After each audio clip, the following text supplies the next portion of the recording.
Well, made it across the border into Scotland. Today's video is brought to you from Kelso, small market town just across the border from England. It's actually a lot like Welsh Pool, surprisingly. Nah, that's too far. But then again, they are both small market towns just across the border from England. And they both have a castle, which are actually houses, now to think of it. Oh, and they both do.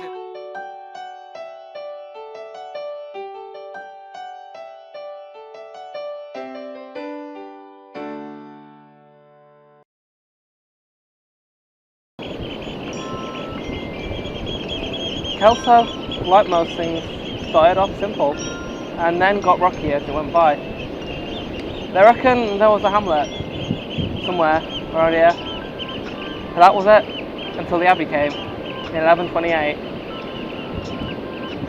The monks brought with them a lot of things: resources, crafts, and they knew how to govern, so they took over. The town grew, and that's how it was. Things went well.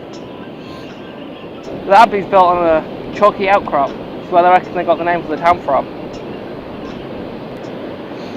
Everything was fine till the 16th century and the Reformation. Now, I don't really want to get into the Reformation. It's kind of complicated, and there's other videos out there that can do it better. I'll link to some, maybe. But the Reformation ended the Abbey. The Abbey was disbanded, it all went away. That's why it's in ruins now. To fill in the power vacuum, a rich family moved in, because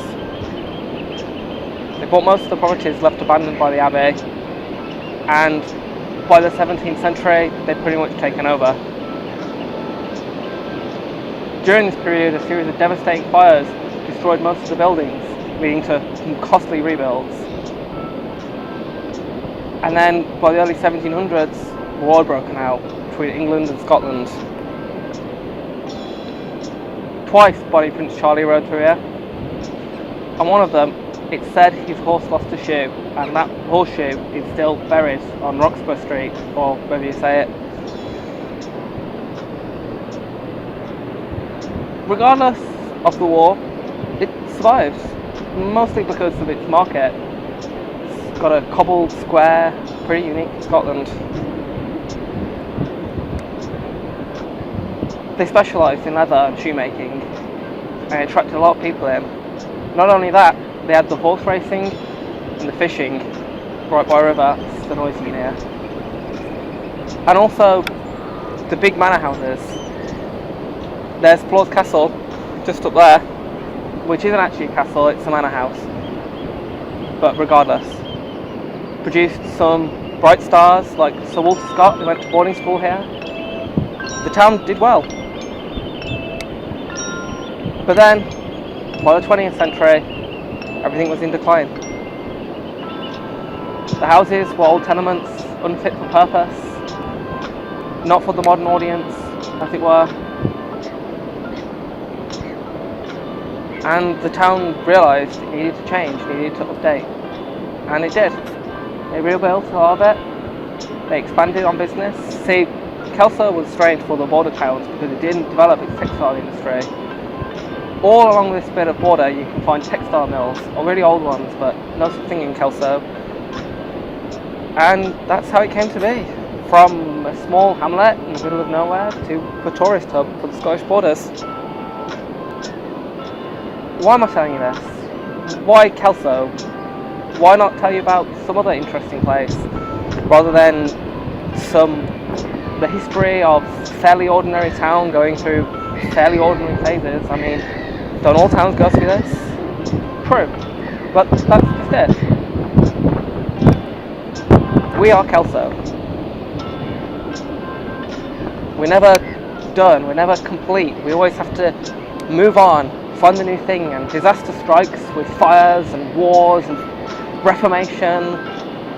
But we keep on, we keep going, we keep changing, crafting our future, always looking for the thing we haven't done yet, for the new avenue to thrive on.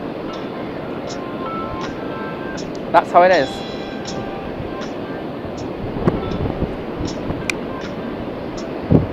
So that's what I'm telling you this.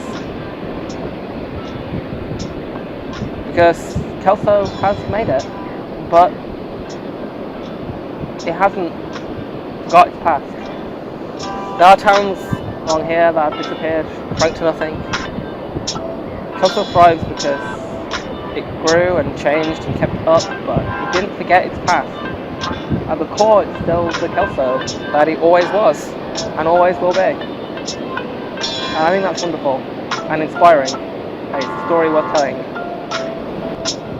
So remember, keep moving forward. Don't forget your past.